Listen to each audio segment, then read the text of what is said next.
بسم الله الرحمن الرحيم الحمد لله رب العالمين والصلاة والسلام على عبده ورسوله نبينا وإمامنا محمد وعلى آله وأصحابه أجمعين أما بعد.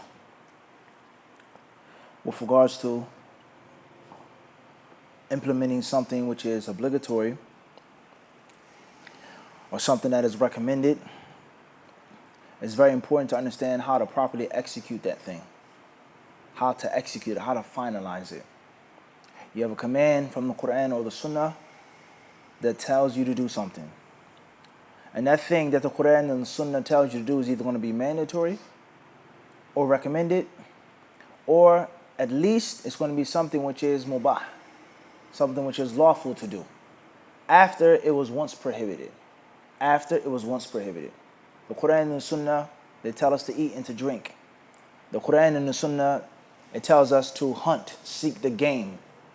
These things were only ordered after there was a prohibition. Fast, then when the sun sets, eat and drink. When you come out of ihram as a pilgrim, you're making hajj, umrah, you come out of ihram, then you're allowed to seek the game, the land game, to hunt. It's not obligatory to hunt. And someone may say it's not even recommended to hunt, but it says mutlaqul idhin. It's now permissible. And then there are other commands in the Quran and the Sunnah that tell us to do things from the get-go, from the beginning. And those things are either going to be mandatory or recommended. They're either going to be wajib or recommended. There's no mubah thing that Allah and His Messenger tell us to do from the beginning. Everybody clear on this? It's going to be something that Allah addresses us with the concept of worship. And a command of Allah subhanahu wa ta'ala to do something is never going to be one of a third of one of those two things. You have to, or you should do it. So from the things that we're commanded to do in the Quran and the Sunnah that are even either obligatory or recommended is to get married. It's either obligatory to get married or recommended to get married. And in certain instances, in certain times and places, for certain people, it may just be mubah, like polygamy or polygyny, taking on a second wife in a certain situation. But that goes back to the previous detail. The situation is already established. She's already married. If you want to take on another wife, why not? If you do not, etc. But from the get-go, someone who's single, the commands of the Quran and the Sunnah is either going to be mandatory or recommended to get married. Tayyib. That's in brief with regards to usul al-fiqh. So therefore, when it comes to getting married is either going to be mandatory or it's either going to be recommended to do. So we know this, we understood this. We read the fatwa. We took these classes. We explained this in detail. Now, how to complete this, how to execute this? What are the steps that I must take in order for me to fulfill this obligatory command or this recommended command? It's obligatory for me to get married or recommended for me to get married. Now I must know the practical steps of execution. The practical steps of doing it. Someone says you should go overseas and study, seek knowledge. It's either obligatory for me to go or recommended for me to go. But what are the practical steps? Go to Medina University, apply, get your passport, save your money, so on and so forth. Those are the practical steps. So from the practical steps of getting married is getting to know the man or the woman that you're trying to marry. Is getting to know and to familiarize yourself with this person. If you're a brother, obviously it's a sister. If you're a sister, then it's obviously a brother. Getting to know who they are. And also getting to see what they look like. A woman that you plan on joining this relationship with or in, and vice versa, what do they look like? And it's a very common question and a very important practical step of actually finalizing and doing it, getting married. And that is to see what the sister looks like, or to see what the brother looks like. Obviously, seeing the brother is far easier than seeing the sister, because the man's hijab is limited, in relative comparison to a woman's hijab. Marginally, he wears a hijab to an extent. He covers his awrah, not wearing tight clothes, and many men wear tight clothes, skin-tight clothes. Muslim men shouldn't wear short clothes, and many men wear short clothes, revealing clothes. There are clothes that you can wear as a man that have a certain type of sex appeal or attraction. But Muslim men are not supposed to wear those things in front of people outside of their homes, in front of their wives, etc. But a woman's hijab is a bit more technical, a bit more covering, whether it's covering everything or just excluding her hands and her face, as we've explained in detail. So therefore, a sister to see a brother, what a brother looks like, is a bit easier than the opposite, even though there are details regarding that as well. A sister may say, okay, I see you wear a thobe, but what does your body look like? Do you have muscles? Huh? Are you skinny? Are you fat? Are you flabby? Do you have discolored skin? Do you have hair on your chest or not? It's the reality. Women have minds just like men have minds. So this may be a question that she has. But it's far easier than a man wanting to know what the woman looks like. Her face, if she wears niqab, if she wears a burqa, if she covers everything, which some sisters do. You can't see nothing on them. You don't know what the sister's skin color is. Okay? Covers everything.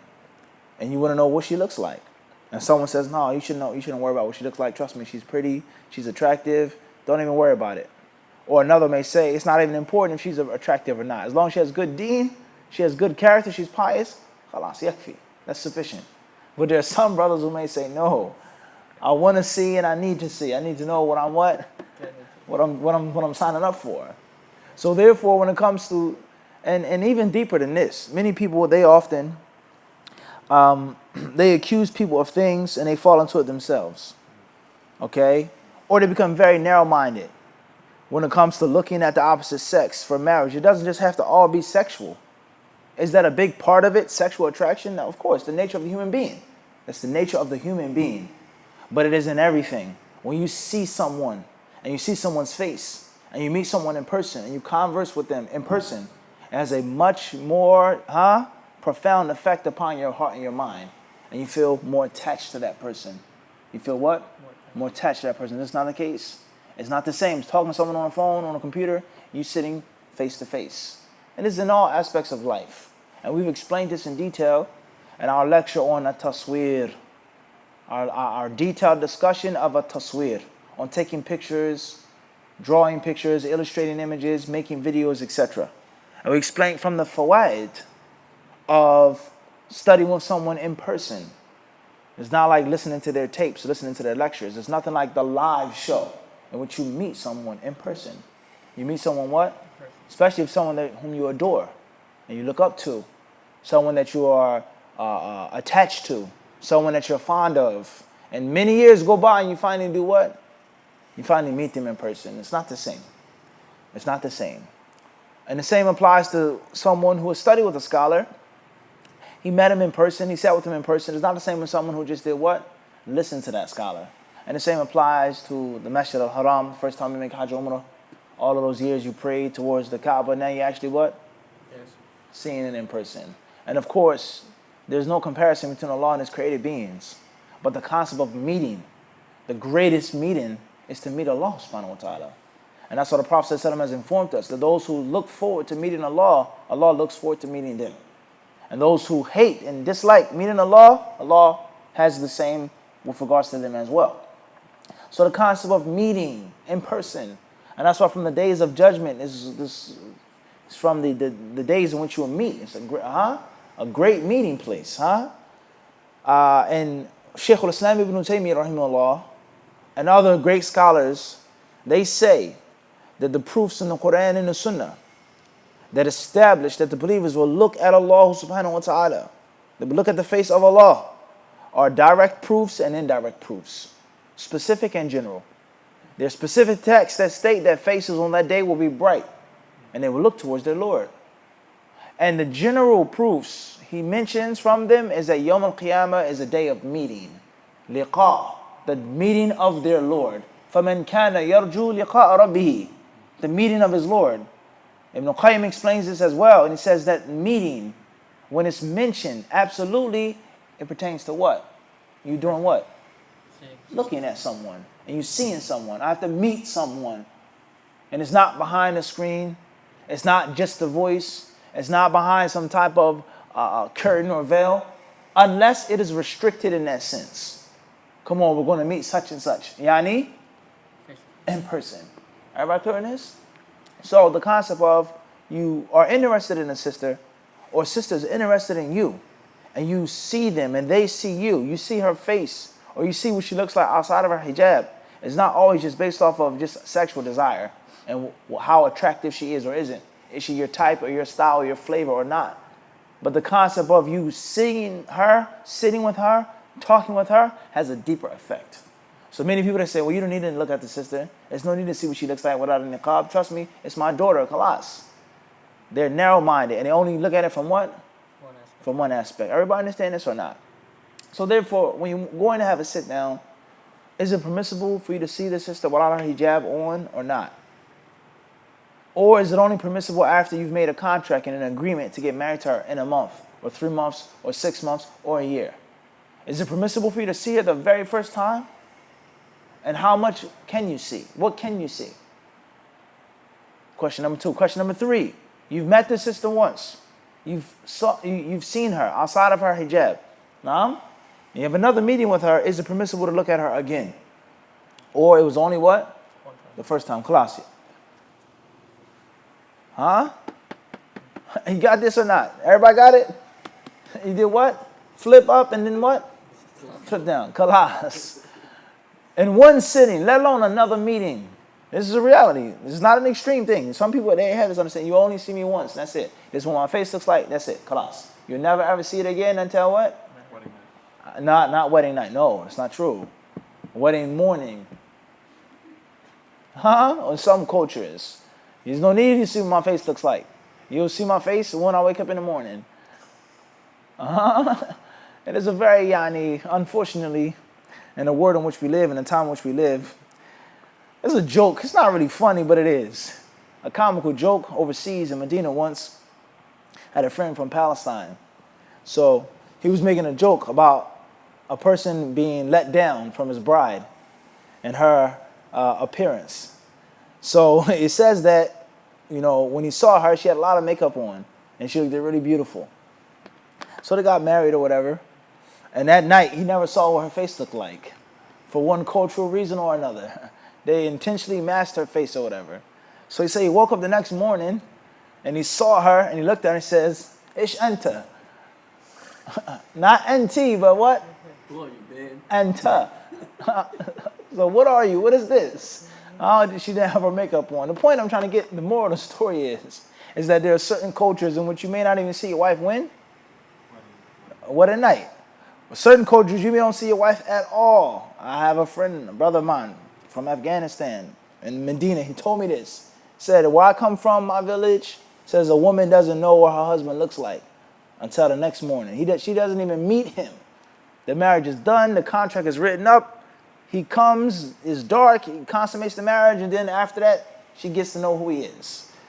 Everybody clear on this? So the point is that what can you see? What are you allowed to see? How many times are you allowed to see her or her see you? What questions can be asked? These are very important practical questions. Huh, Abdul Qawi? With regards to getting married and with regards to executing the practical steps of what? Of pulling the trigger. Huh? Executing. Everybody clear on this or not? Everybody got this? Tayyip. So with that being said, I want to share with you, brothers and sisters, Facebookers, and YouTubers, a selection here from volume 1 of a silsila of Shaykh al-Albani rahimahullah ta'ala, page 197, hadith number 95. The Shaykh rahimahullah ta'ala, he says, استحباب النظر إلى المرأة قبل خطبتها. He says the recommendation of looking towards a woman before you actually do the khitbah, before the actual agreement to marry her. Before you agree to marry her, let alone before you actually marry her. So the Shaykh, he says here that it's recommended. Not obligatory, but he says recommended. طيب. He then says, انظر إليها فإن في أعين الأنصار شيئا يعني الصغار. أخرجه مسلم. عن أبي حازم عن أبي هريرة أن رجلا أراد أن يتزوج امرأة من نساء الأنصار فقال رسول الله صلى الله عليه وسلم قلت فذكره والسياق للطحاوي ولفظ مسلم والبيهقي كنت عند النبي صلى الله عليه وسلم فأتاه رجل فأخبره أنه تزوج امرأة من الأنصار فقال له رسول الله صلى الله عليه وسلم أنظرت إليها قال لا قال فانظر الحديث. ولجملة الأعين شاهد من حديث أنس مرفوعا أخرجه ابن حبان بسند حسن. وقد جاء تعليل هذا الأمر في حديث صحيح وهو انظر إليها فإنه أحرى أن يؤدم بينكما.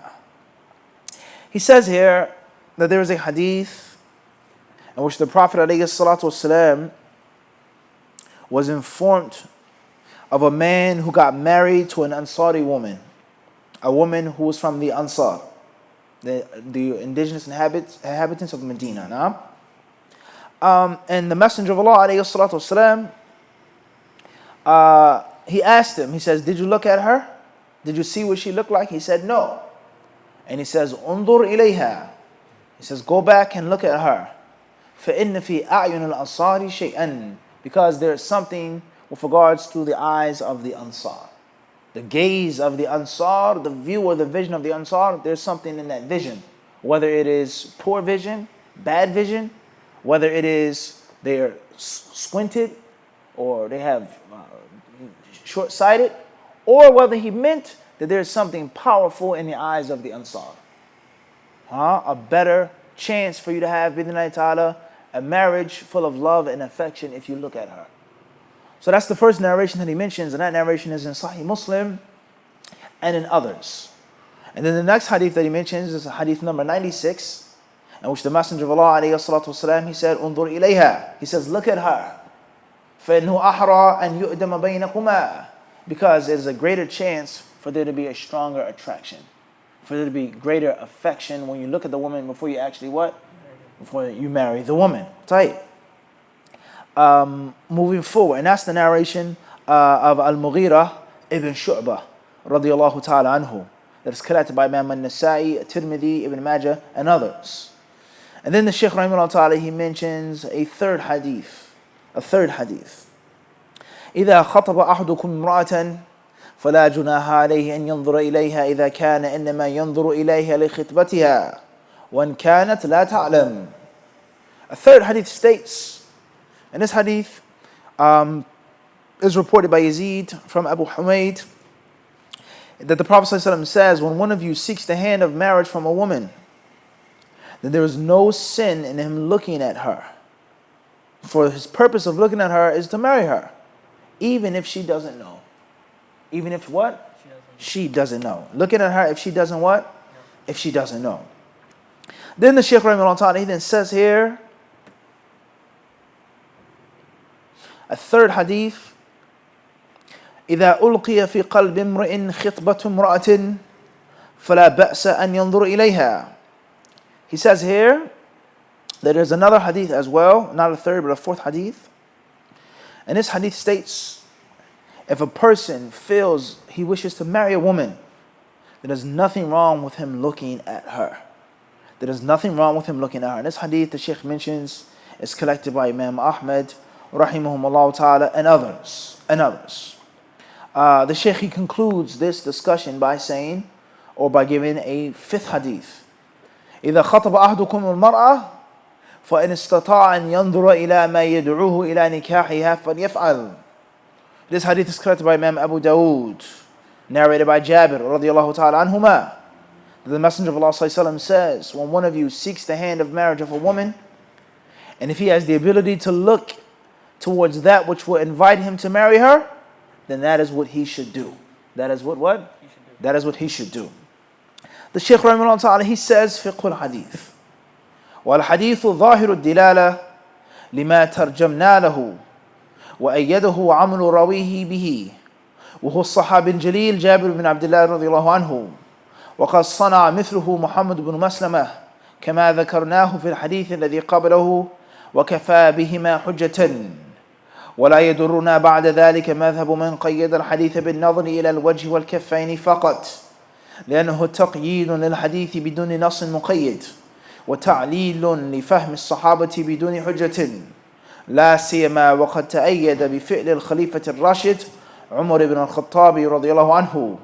فقال الحافظ في التلخيص فائدة روى عبد الرزاق وسعيد بن منصور وابن أبي عمر عن سفيان عن عمرو بن دينار عن محمد بن علي بن الحنفية عن عمر خطب إلى علي ابنته أم كلثوم فذكر له صغرها فقيل له إن ردك فعاودوه فقال له علي أبعث بها إليك فإن رضيت في امرأتك فأرسل بها إلي فكشف عن ساقيها فقالت لولا أنك أمير المؤمنين لسككت عينك وهذا يشكل على من قال إنه لا ينظر غير الوجه والكفين. The Shaykh rahimahullah ta'ala, he says these hadiths all prove one thing. They all prove one thing. And that is the chapter heading that we previously mentioned. The recommendation to look at the woman whom you're proposing to marry. Or to look at the woman whom you're interested in what? And marrying. He says all of these hadiths, they clearly prove the chapter heading. Like we said, the fiqh of the hadith is found where? In the chapter heading. The Shaykh rahimahullah ta'ala, he then says, and from that which supports this and further adds clarity or adds further clarity is what the companions did, such as Jabir and such as Muhammad ibn Maslama. Those companions who looked at the women whom they were interested in what? In marrying. Then the Shaykh rahimahullah ta'ala, he goes deeper and he says, as far as those who say that you can only look at the face and the hands, he says, then this is restricting the hadith without a specific proof. Restricting the hadith without a what? A specific proof. The command to look is mutlaq, meaning it's absolute. And to say that you can only see the hands and the face is now what? Muqayyad. That is restricted. So in the usul al-fiqh, we have general and we have specific. Naam? And then we have restricted and unrestricted. They're two different things, even though they have a shared parallel. So let's make an example of this. Abu Qawi, honor the hadith disciples. Honor them. I say to you, that command is what? What type of command is that?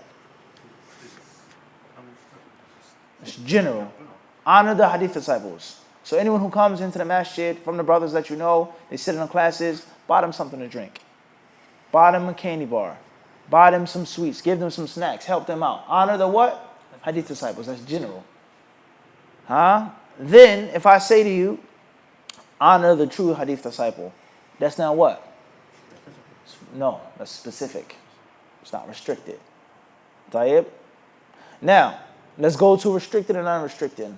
I say, for example, honor a disciple. Honor a what? A disciple. That is called what? That's unrestricted. That's mutlaq. I gave a water and I gave a Danish to Talib. Nobody else. Have you implemented my commands or not? Yes, I did. You have.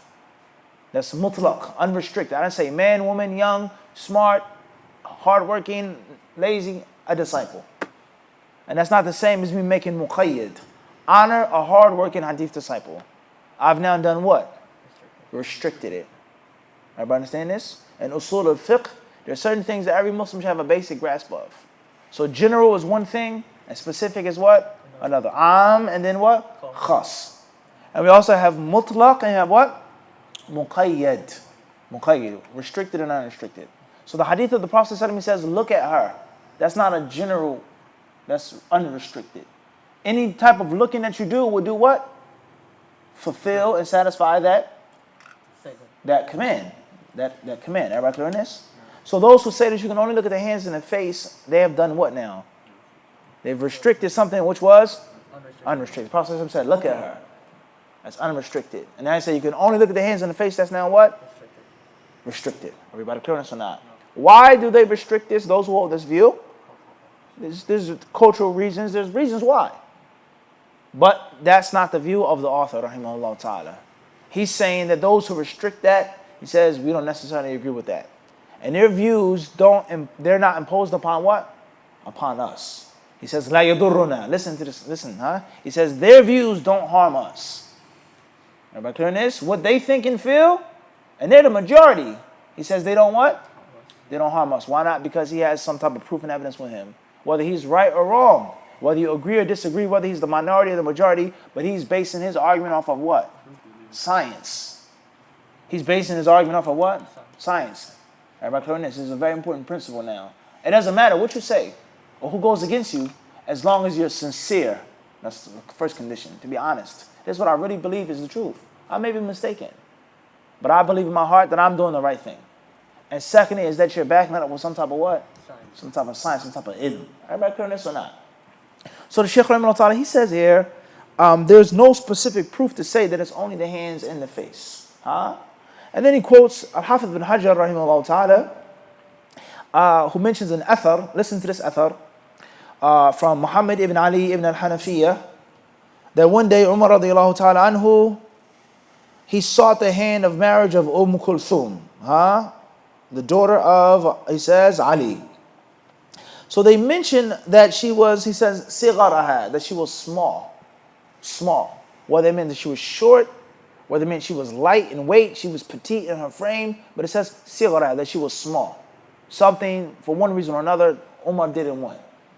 So he said, it was said that if he rejects her, then try to get him to marry her and go again. Keep offering the woman to Umar radiallahu anhu. So therefore, Ali radiallahu anhu, he said, I'll send her to you. I'll what? I'll send her to you for you to do what? To look at her for yourself and not to listen about what they say. She's too short, she's too this, she's too that. You check her out yourself. Everybody clear on this? So therefore, he said to him, فَإِن رَضِيتَ فَهِيَ امْرَأَتُكَ. He says, if you're pleased, then it's your woman.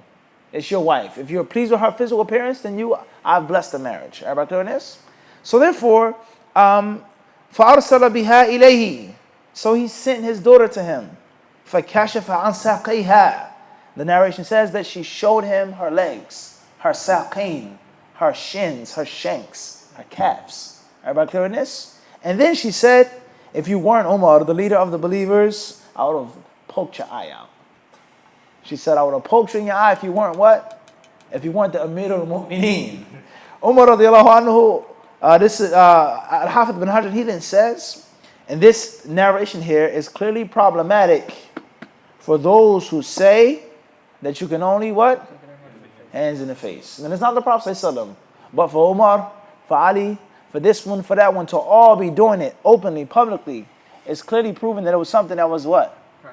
Established to them, that it was permissible. Everybody clear this or not? So the Shaykh is backing up his argument in his view that you're allowed to see more than the hands in the face. Everybody clear on this? Tight. Moving forward.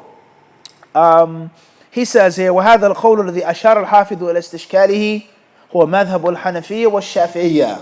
قال ابن القيم في تهذيب السنن وقال داود ينظر إلى سائر جسدها. وعن أحمد 3 روايات، إحداهن ينظر إلى وجهها ويديها، والثانية ينظر ما يظهر غالبا كالربقة والساقين ونحوهما، والثالثة ينظر إليها كلها عورة وغيرها، فإنه نص على أنه يجوز أن ينظر إليها متجردة. طيب, Ibn al-Qayyim, Shaykh Albani, he quotes him now. He says, in a view that Hafiz bin Hajar said is problematic to see more than the hands and the face, he says that's the view of the Hanafi scholars and the Shafi'i scholars. That it's more than just the hands and the face. Ibn al-Qayyim says that Dawood said, and what he means by Dawood is Dawood ibn Ali al-Zahiri, the great Imam of the Zahiri school of thought, the literalists, quote unquote. He said that he can look at everything. He says the rest of her body. The rest of her what? The rest of her body. And Imam Ahmad rahimahullah is quoted to have said 3 different things. Once Imam Ahmad said he can look at her hands and her face. And once Imam Ahmad rahimahullah ta'ala said مَا يَظْهَرُ غَالِبًا, he says that which is in most cases exposed. Such as, he says, كَالرِّبْقَ, her neck, وَالسَّاقِينَ, her 2 shins, وَنَحْوِهِمَا, and things like them. Meaning in the house. Meaning what? In the house. If she's wearing modest dress in front of her father, or her brother, or someone from her male mahrams, what she's wearing in the house, she doesn't necessarily wear the what? Full covering from head to toe. Everybody clear on this or not? And then he says, وَنَحْوِهِمَا, things like this. And then he mentions a 3rd and final narration that says he can look at everything. Aura and other than the what? Other than the aura. Everybody clear on this? And then he says, because it is mentioned that he is allowed to look at her natural body. Mutajarrida. The literal translation of that is what? Naked. Everybody clear on this or not? طيب. Shaykh al-Albani رحمه الله he says, قلت. Albani says, والرواية الثانية هي الأقرب إلى ظاهر الحديث وتطبيق الصحابة له والله أعلم.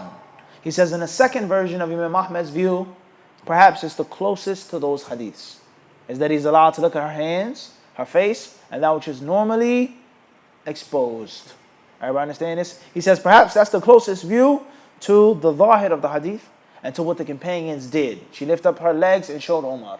Everybody clear on this? Jabir used to look at the woman that he proposed to, she didn't know, etc. Everybody understand this? He says perhaps that's the closest view. وقال ابن قدامة في المغني ووجه جواز النظر إلى ما يظهر غالبا أن النبي صلى الله عليه وسلم لما أذن في النظر إليها من غير علمها علم أنه أذن في النظر إلى جميع ما يظهر عادة إذ لا يمكن إفراد الوجه بالنظر مع مشاركة غيره له في الظهور لأنه يظهر غالبا فأبيح النظر إليه كالوجه ولأنها امرأة أبيح له النظر إليها بأمر الشارع فأبيح النظر منها إلى ذلك كذوات المحارم. He says, rahimahullah ta'ala, Ibn Qudama mentions, explaining this point, why he is allowed to look at that which was normally outward from her. Because the companion looked at her when she didn't know. So in most cases, that's going to be much more than just the what? Hands in the face. Everybody clear on this or not? طيب. And then the Shaykh rahimahullah ta'ala, he quotes several modern day scholars with regards to those who rejected this ruling, and he refutes them. Those who say that you can't see anything from the woman that you propose to marry to, and you're supposed to just marry her and that's it. He refutes that based off of these authentic narrations. Narrations of the Prophet and narrations of the companions, let alone what he mentioned from the speech of the people of knowledge. The Hanafis, the Shafi'is, Imam Ahmed, Imam Dawood, rahimahumullah ta'ala, jami'an. Tayyib. Now, before we conclude this brief selection, this brief passage, there are several different side issues now. What do you see if the sister doesn't cover her hands and her face? She doesn't wear the niqab. She doesn't wear gloves outside. Everybody clear on this? That's one issue. You see her hair, her neck, her arms. Can she have on a short sleeve shirt? A skirt, a dress that shows you some of her legs? Everybody understand this? Can it be fitting? Can it be tight? Or does it have to be totally loose? Everybody clear on this? Everybody understand this? And there are many other sub-branches of this fiqh ruling. The point is, in conclusion, the conclusion and summary, is the authentic sunnah teaches us, is that it is permissible, that it is recommended, and rather, not what Shaykh Albani said. One may say it's obligatory to look at her. Because the Prophet ﷺ, he did what? He ordered. And there's nothing else that takes it away from that command. Then another may say, no, it's recommended because he gave a ta'leed, he gave a reasoning. فَإِنَّهُ. Look at her because. Everybody clear this or not? So the authentic sunnah teaches us the permissibility for a man to look at the woman whom he proposes to marry. Obviously, this is done in the nature of everything else. The sit down, the meeting, the mahram, the family, she's pleased with him to look at her, etc. It's done in the light of everything else. In the light of what? Everything else with regards to the Islamic chaperone, etc. Everybody clear on this or not? Another modern day issue now is sending a picture. The smartphone, Muslima.com, Tayyip Snapchat. Can you now send a picture to the brother? He says, what do you look like? She says, I'll send you a picture. Or even deeper than that. The sister, she says, I can't send you a picture of what I look like. But in her WhatsApp status, she's taking a selfie with lipstick and big sunglasses on. You find many people like this. They have their pictures on Facebook and it says what? Pictures are haram, you can't see what I look like. But anyone who contacts you, they do what? Everybody clear on this or not? So what is the rule on sending pictures or doing a FaceTime? Can you see what the sister looks like without the knowledge of her mahram? You get to know the sister before she goes to her father. And that's obviously a problem in light of the cultural melting pot of America. Canada, UK, cultural melting pot. You're from Guyana, he's from Pakistan, he's from Ghana, he's from Yemen, you're an indigenous black American, your family is from Puerto Rico, whatever the case may be.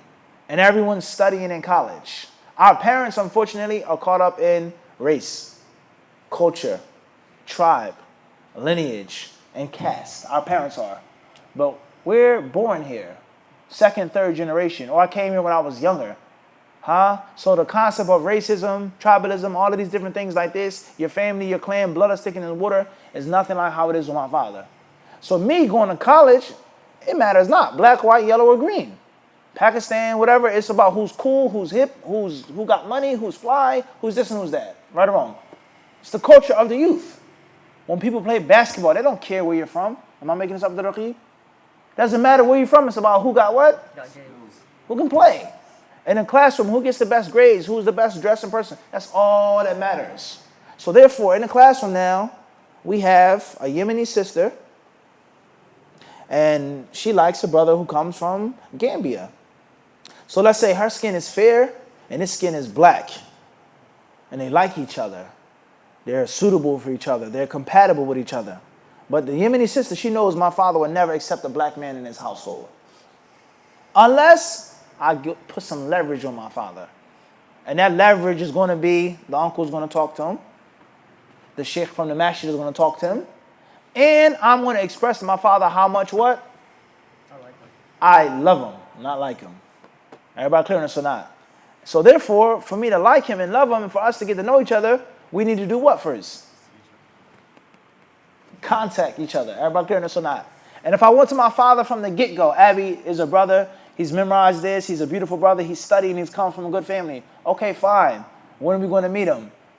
And then he meet him and says, oh, he's African. The father will say what? No.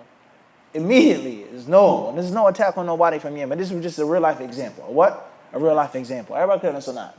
So therefore, the sister, she says that there's no way that I can do things in a conventional way anymore. Like warfare. You have two forces fighting each other. That's not the same as a large force invading a country and then there's a small patch of what? Rebels. That's right, insurgents, guerrilla warfare. And which warfare cannot be fought what? Conventionally. No, it is a battlefield. But it's not conventional anymore. Everybody clear on this or not? And the reason why they can't fight a conventional battle because things are not what? No. It's just not right anymore. So this is a serious fiqh issue now. So the brother and the sister, can they talk? They're not alone with each other. Let's say, for example, they're not talking about nothing X-rated, inshallah. They're staying objective and focused, bidhnillahi ta'ala, even though, is that even possible? If you like somebody, you're talking to her 12 at night, 2 a.m., 3 a.m., you're texting, Are you dressed? Are you covered when you're talking to her? We're being what? Oasis is what? This is reality. But let's say that none of these things apply right now. They're doing it the right way, inshallah. Can they talk? And can she send a picture of herself with her hair out to this brother for him to like her before she contacts her mahram? Or not her hair, she wears a niqab. And she shows him her face. In order for him to be pleased with her. Because of the qawi, when she goes to her father and she says that she wants to marry someone that's not from Yemen, that's not from her tribe, and he's black, what is going to break loose? And she can't go into the situation what? Blind. No, not blind. They say half cocked. Yeah. Are you sure you want to marry me? Because I'm going to make myself look like a fool in front of my father. I'm going to go through all types of major drama and problems. So I need to know, are you down or not? This is a real life situation that happens every day. What? Abdul Raqib in college. Everybody understand this or not? Whether it's Yemeni and African, Pakistani and Indian, young and old, married, divorced, a child, whatever the case is. Everybody understand this? Rich or poor? My family is rich. He comes from a poor family. Everybody understand this or not? So she has to say to him, I need to know, do you really want to marry me? Because I cannot just go to my father. It's not that simple. I have to have a major operation now, and everything has to be what? Definite. These are modern day fiqh issues of today. These are what? Modern day fiqh issues. And we said these things didn't necessarily exist in the past because there was never this type of cultural melting pot like this. When the Muslims met from different classes, different castes, different races, different ethnic backgrounds, it was on Hajj. Hajj and Umrah is when they traded, when people went to seek knowledge, things like this. When someone accepted Islam in a non-Muslim country and migrated to a what? A Muslim country. And when they migrated, they immediately adopted the what? The culture of that country. But nowadays, the Muslims leave the Middle East, leave Africa, leave the Far East, and come to the West. So how things are now were never like this in the past. and what you felt, different races, cultures, and most importantly, different castes, all in one place. So a lot of fiqh rulings need to be what? Apply. No. Rethought, revamped, revised. Everybody understand this? And this the same applies to many other things like this. Because when we say we want our Muslim youth to get married, and they have to get married and they should get married, it's not enough just to tell them that. But we have to teach them and arm them with the practical steps of what? Executing it, like we said in the beginning of the talk. You thought just wasting time, huh? Leading up to reading. Huh? No. I mentioned that for a purpose. I mentioned that for what? For a purpose. So ask Allah Azza wa Jalla to bless us with fiqh of the deen and to bless us with righteous action upon what we learn from the deen. We ask Allah Azza wa Jalla to make it easy for all of the Muslims, the men and the women, the young Muslim teenagers, and the older Muslims as well who aren't married to be married and to have successful, happy marriages based off of Quran and Sunnah. Wa sallallahu wa sallam wa barak ala abdihi wa rasulihi nabina wa imamina Muhammad.